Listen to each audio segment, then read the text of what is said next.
நண்பர்கள் அனைவருக்கும் வணக்கம். இது உங்கள் ஸ்ரீ ஐஏஎஸ் அகாடமி வெற்றியின் வழிகாட்டி. இந்த வீடியோவில் நம்ம என்ன பார்க்க போகிறோம் அப்படின்னு சொல்லி பார்த்திங்கன்னா, 2025 குரூப் 4 தேர்வில் பொது தமிழில் 100க்கு 100 பெறுவதற்கு ஸ்ரீ ஐஏஎஸ் அகாடமியினுடைய ஒரு புதிய முயற்சியாக 6ஆம் வகுப்பிலிருந்து 12ஆம் வகுப்பு வரையிலான பழைய சமச்சீர் புத்தகங்களை தினம் ஒரு இயல் வாரியாக நம்ம படிக்க சொல்லி அதிலிருந்து தேர்வுகள் வைத்து கொண்டு வருகிறோம். நம்முடைய ஸ்ரீ ஐஏஎஸ் அகாடமியுடைய யூடியூப் சேனலில், டெலகிராம் சேனலில் தினம் ஒரு இயலுக்கான தேர்வு வினாத்தாள் பகிரப்படும்.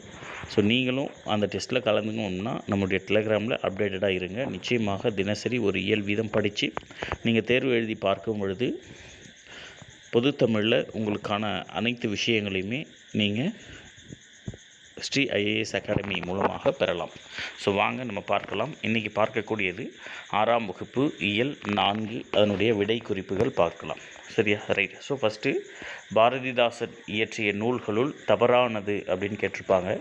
ஸோ இதில் நிறைய பேர் மணிமேகலை வெண்பா அப்படிங்கிறத சூஸ் பண்ணுறதுக்கு வாய்ப்பு இருக்குது. ஏன் அப்படின்னா, இந்த மணிமேகலை வெண்பா அப்படிங்கிறது நாம் இது வரைக்கும் படிச்சிருக்க மாட்டோம். பட் ரொம்ப டீப்பாக படிக்கக்கூடிய ஒரு சில நபர்கள் தான் படிச்சிருப்பாங்க.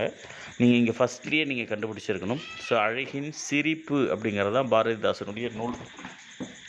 அழகின் சிரிப்பு. ஆனால் நம்ம என்ன கொடுத்துருப்போம் அப்படின்னா, அழகின் சிறப்பு அப்படின்னு கொடுத்துருப்போம்.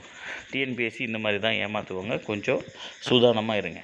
சரியா? ஸோ பாரதிதாசன் இயற்றிய நூல்களுள் தவறானது அப்படின்னா, so first question option A தான் தவறானது. சரியா? சரி, மீதி 3மே பாரதிதாசனுடைய நூல்கள் தான். இரண்டாவது, புரட்சி கவிஞர் என்று புகழப்படுபவர் யார் அப்படின்னு கேட்டிருப்பாங்க. பாரதிதாசன், சுப்புரத்தினம். நீங்கள் நேராக பாரதிதாசன் பார்த்த உடனே ஆப்ஷன் பியை மட்டும் போய் ஷேர் பண்ணக்கூடாது, முக்கியமானது. சரியா? ஸோ அப்போ எப்பொழுதுமே ஒரு வினாவை நம்ம ஃபேஸ் பண்ணுறோம் அப்படின்னு சொன்னால் முதல்ல அந்த வினாவை முழுமையாக படிக்கணும். அதற்கடுத்து இருக்கக்கூடிய 4 விடை குறிப்புகளையும் சரியாக படிக்கணும், முழுமையாக படிக்கணும். சரியா? ஸோ அப்போ இங்கே நம்ம பார்த்தோம் அப்படின்னா பியும் நமக்கு கரெக்டு தான், சியும் நமக்கு கரெக்டு தான். ஸோ அப்போ ஆஸ் பர் தி ஆப்ஷன் நம்ம எதை சூஸ் பண்ணணும் அப்படின்னு சொன்னால் ஆன்சர் டியை சூஸ் பண்ணணும். சரியா? மூன்றாவது கேள்வி, யாருக்கு கட்டுசோறு தேவையில்லை அப்படின்னு சொல்லி பழமொழி 400 கூறுகிறது அப்படின்னு சொல்லி கொடுத்துருப்பாங்க. ஸோ நமக்கு பழமொழி 400 அப்படிங்கிறது இயல் 4 செய்யுள் பகுதியில் இருக்கக்கூடிய ஒரு பாடல். சரியா? ஸோ ஆற்றுணா வேண்டுவது இல் அப்படின்னு கடைசியில் ஒரு பழமொழியோட முடியும் இல்லையா? ஸோ அதுதான் யாருக்கு தேவையில்லை அப்படின்னா கற்றவனுக்கு. ஸோ பழமொழியே என்ன சொல்லுவோம் அப்படின்னா, கற்றவனுக்கு கட்டுச்சோறு வேண்டா. ஓகேவா? ஸோ அப்போது ஆற்றவும் கற்றார் அறிவுடையார், அஃதுடையார் நாற்றிசையும் செல்லாத நாடில்லை, அந்நாடு வேற்று நாடு ஆகா தமவேயாம், ஆயின் ஆற்றுணா வேண்டுவது இல் அப்படின்னு நம்ம பழைய புத்தகத்தில் படிச்சிருப்போம். ஸோ அப்போ யாருக்கு கட்டுச்சோறு தேவையில்லை அப்படின்னா கற்றவருக்கு கட்டுச்சோறு தேவையில்லை. ஸோ அதுக்கடுத்து 4வது கேள்வி, உழுவார் எல்லாம் மலை போல் எருதை பொன்னேர் பூட்டி ஓட்டவும் அப்படின்னு சொல்லி பாரதிதாசனுடைய இசையமுதலில் இடம்பெற்றிருக்கும்.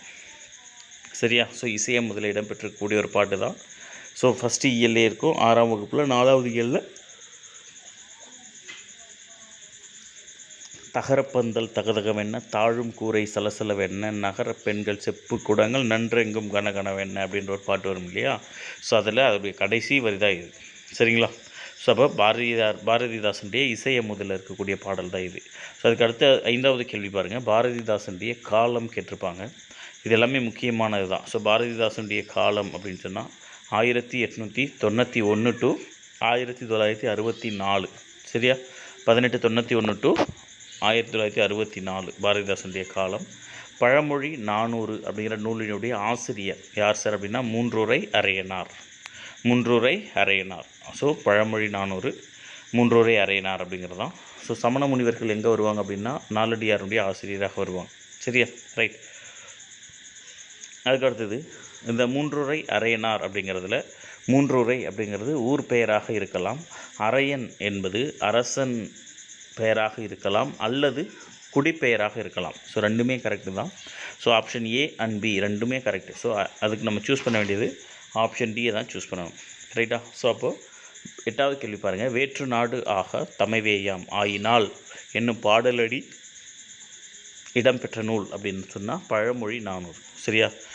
அப்போது வேற்று நாடு ஆகா தமைவேயாம் ஆயினும் ஆற்றுணா வேண்டுவது இல் அப்படிங்கிறது ரைட்டா. ஸோ உரைநடை பகுதியில் நேரு இந்திராவுக்கு எழுதிய கடிதம் அப்படின்னு சொல்லி கொடுத்துருப்பாங்க. ரொம்ப முக்கியமான ஒரு பாடம், மறக்காமல் படிச்சுக்கோங்க. ஸோ நேரு தன் மகள் இந்திராவிற்கு எத்தனை ஆண்டுகள் கடிதம் எழுதுகிறார் அப்படின்னு சொன்னால் 42 இயர்ஸ். சரியா. ஸோ அப்போது 1964 நேரு இறக்குறார் இல்லையா. ஸோ 1964 நேரு இறக்கிறதுலேருந்து அப்படியே 42 வருஷம் கழிச்சிங்கன்னா உங்களுக்கு தெரிஞ்சிடும். ஸோ 4 2 12 6 4 12 1922லேருந்து 1964 வரை மொத்தம் 42 ஆண்டுகள் தமது மகள் இந்திராவிற்கு நேரு கடிதம் எழுதியிருப்பார். சரியா, ரைட். நேரு படித்த பல்கலைக்கழகம், நீங்கள் பாட்டுக்கு விஸ்வபாரதினோடனே விஸ்வபாரதி பல்கலைக்கழகத்தில் இந்திரா காந்தி படிச்சிருப்பாங்க இல்லையா. ஸோ நேரு படித்த பல்கலைக்கழகம் அப்படின்னு சொன்னால் கேம்பிரிட்ஜ் பல்கலைக்கழகத்தில் நேரு படிக்கிறார். ரைட். ஸோ 10வது கேள்விக்கு ஆன்சர் என்ன சார் அப்படின்னா ஆப்ஷன் சி, கேம்பிரிட்ஜ் பல்கலைக்கழகம். ரைட். ஸோ அதுக்கடுத்தது 11வது கேள்வி, அல்மோரா சிறைச்சாலை அமைந்துள்ள மாநிலம். இது ஏற்கனவே டிஎன்பிஎஸ்சியில் கேட்ட ஒரு கொஸ்டின் தான். இந்த அல்மோரா சிறை அப்படிங்கிறது எங்கே இருக்குன்னா உத்தராஞ்சல் மாநிலத்தில் இருக்கக்கூடியது. ஓகேவா, ரைட். ஸோ அதுக்கு அடுத்தது பொறுத்துக அப்படின்னு கேட்டிருப்பாங்க. இதுவும் ஏற்கனவே டிஎன்பிஎஸ்சியில் கேட்ட கொஸ்டின் தான், மறக்காமல் ஞாபகம் வச்சுக்கோங்க. பிளேட்டோ யார் சார்னா கிரேக்க சிந்தனையாளர். பெர்னாட் ஷா அப்படிங்கிறவர் ஆங்கில நாடக ஆசிரியர். மில்டன் அப்படிங்கிறவர் யார் சொன்னால் ஆங்கில கவிஞர். பெட்ரண்ட் ரசல் அப்படின்னா சிந்தனையாளர், கல்வியாளர். ஸோ அப்போது 3 4 2 1. ஸோ ஆப்ஷன் ஏ தான் இதுக்கு கரெக்டான ஆன்சர். இந்த மாதிரி பொறுத்துக கரெக்டாக கேட்பாங்க, மறக்காமல் ஞாபகம் வச்சுக்கோங்க. ரைட். அதுக்கடுத்தது நேரு தனக்கு மிகவும் பிடித்த நூல் ஆசிரியர் அப்படின்னு சொல்லி யாரை சொல்கிறா அப்படின்னா நேருவுக்கு மிகவும் பிடித்தமான நபர் ஆசிரியர் யாருன்னா பெட்ரண்ட் ரசல். சரியா, பெட்ரண்ட் ரசல். அதுக்கடுத்து 14வது கேள்வி பாருங்கள். போரும் அமைதியும் என்ற நூலினுடைய ஆசிரியர் யார் சார் அப்படின்னா Tolstoy. The War and Peace அப்படின்னு ஆங்கிலத்தில் சொல்லுவாங்க, வார் அண்ட் பீஸ். ஸோ இதனுடைய ஆசிரியர் யார் சார் அப்படின்னா லியோ டால்ஸ்டாய் அப்படிங்கிறது. ஓகேவா. 15வது கேள்வி, புத்தகம் வாசிப்பதனை கடமையாக ஆக்குதல் கூடாது, கட்டாயப்படுத்தவும் கூடாது அப்படின்னு சொன்னவர் யார் சார்னா ஆப்ஷன் டி, நேரு. அப்படி பண்ணோம்னா அது மகிழ்ச்சியை தராது அப்படின்னு சொல்லியிருப்பார். 16வது கேள்வி, சாகுந்தலம் அப்படிங்கிறது எந்த மொழி நாடக நூல் அப்படின்னா வடமொழி நாடக நூல். ஓகேவா. ஸோ ஞாபகம் வச்சுக்கோங்க, சாகுந்தலம் அப்படிங்கிறது வடமொழி நாடக நூல். 17வது கேள்வி, இந்த கூற்று 1, இந்திரா காந்தியினுடைய ஆசிரியர் கிருபாலினி.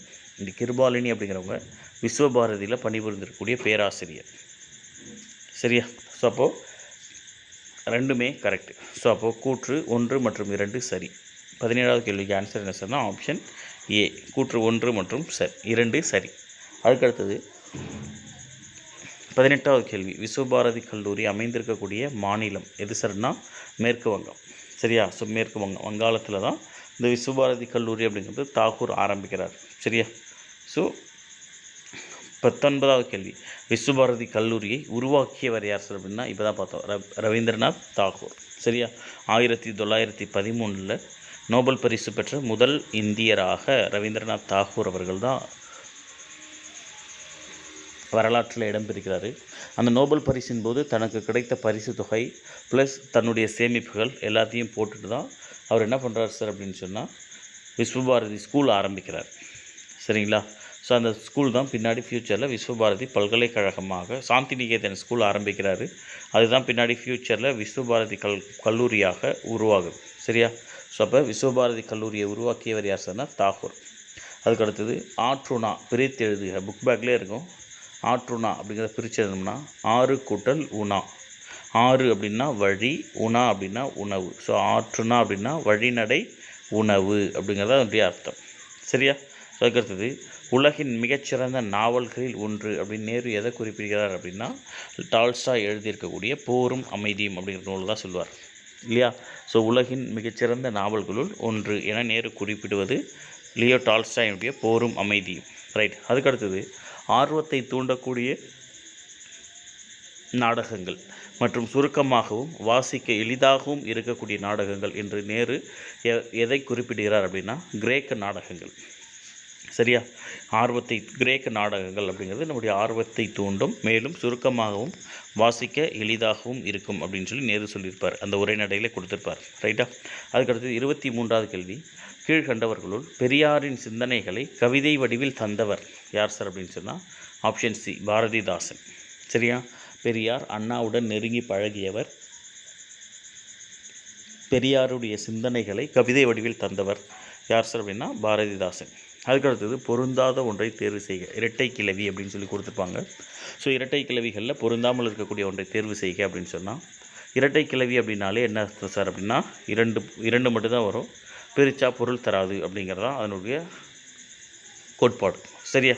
ஆனால் சய அப்படின்ற என்ன அர்த்தம் சார் அப்படின்னா வெல்க அப்படின்னு பொருள் தரும், அறிஞர் பொருளாக இருக்கும். சய அப்படின்னு சொன்னால் வெல்க அப்படின்னு இருக்கும். ஸோ அப்போ அதுதான் வந்து இரட்டை கிளவியில் வராது, அது அடுக்கு தொடரில் வரும். ஓகேவா? ஸோ அதுக்கடுத்தது 25வது கேள்வி, உலக வசனம் என்ற சிறப்பு பெயரால் அழைக்கப்படக்கூடிய நூல் பழமொழி 400. Option B. ரைட்டா? ஸோ பழமொழி 400க்கு இருக்கக்கூடிய இன்னொரு சிறப்பு பெயர் என்ன சார் அப்படின்னா உலக வசனம் அப்படிங்கிறது தான். ஸோ இதுதான் இன்றைக்கு இருக்கக்கூடிய 6ஆம் வகுப்பு இயல் 4ல் இருக்கக்கூடிய 25 வினாக்களுக்கான விடைகள். Wish you all the best. Thank you.